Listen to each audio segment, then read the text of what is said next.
Hi, this is Sanjana from Mockat, where you get directly mentored and coached by 99.9 plus percentilers. And if you are preparing for CAT, then this is probably a question that has crossed your mind. How much time should I be taking for a reading comprehension passage? Or a more common variant, how can I get my time taken to 8 to 10 minutes? This is a question I get from a lot of students or from multiple CAT aspirants, especially when they hear that I finished the section and scored 99.9 plus percentile. And the short answer that I give to this is time really doesn't matter. The accuracy does. Or you should be taking as much time as needed so that your average accuracy for RCs is 3 out of 4. See, when it comes to the CAT exam, while there's still a handful of people like me who finish the verbal section, typically nobody is finishing the entire CAT paper, and less than 50% marks is getting you to the 99th percentile. This means that your goal is accuracy first and speed second. If you do 2 RCs well and score 6 out of 8, that's 16 marks. But if you rush and solve 3 RCs in that same time and end up getting 6 out of 12, that's actually 12 marks. So quality over quantity or accuracy over speed. So how do you get to this 3 out of 4 on average? Make sure that you're spending a good amount of time on the passage itself and understanding it. Focus on the initial paragraphs, you'll get the context and the author's view. Focus on keywords, really understand what is the author's message over here. Then, when you have questions, try to articulate the answer yourself before you read the option. So, if it's a direct question, you might go back to the passage and find it. If it's an inferential question, let's say of this type, then you're articulating the author's view. Or if it is something about a specific part, then you're articulating the purpose of the example or the line before you look at the options.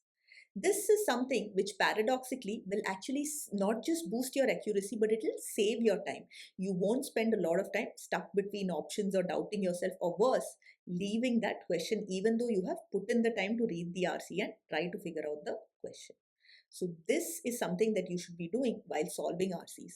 But this is step one. Step zero is going to be practicing for RCs, and that will come from reading articles from the websites that CAT looks at and the type of articles that they look at. And that's something which you find at mockcat.com. So you can head on to the POV section. You get a lot of articles, including a daily article. And on top of it, you also get the author's viewpoint, which is something which I create. So what you can do is you can go through the articles, you can try to understand the author's view instead of summarizing it. If you're a mockcat student, of course, you have lessons which will help you with the techniques that you need to understand the author's view. And you can also send it to me one-on-one and get my feedback on a daily basis till you get to a point where you're getting not just 6 out of 8, but hopefully 7 or 8 out of 8, and also moving on to the next RC. So once this bit is done, then consistent RC practice is what helps. These are things which essentially help you build comfort with the type of RCs that you can expect, which are from overseas sources, the different genres that CAT looks at, and the POV is something which will also help you boost your accuracy, especially in inferential questions, which is the bulk of CAT questions. Along with this practice, as you take mocks, set a realistic target. If typically you are taking 15-16 minutes to solve an RC with a decent accuracy, you can't say that I'm going to try all 4 RCs in the mock. So a better strategy would be I'm going to find the 2 easiest RCs and solve them, and then either go for a third RC or preferably the VA questions. Or if you're somebody who takes a little bit of time to warm up and to focus, you can spend the initial 10 minutes on VA questions and then go for again the 2 easy RCs. So, long story short, can I give you a lot of speed techniques? Absolutely yes. Do you need them? Not really.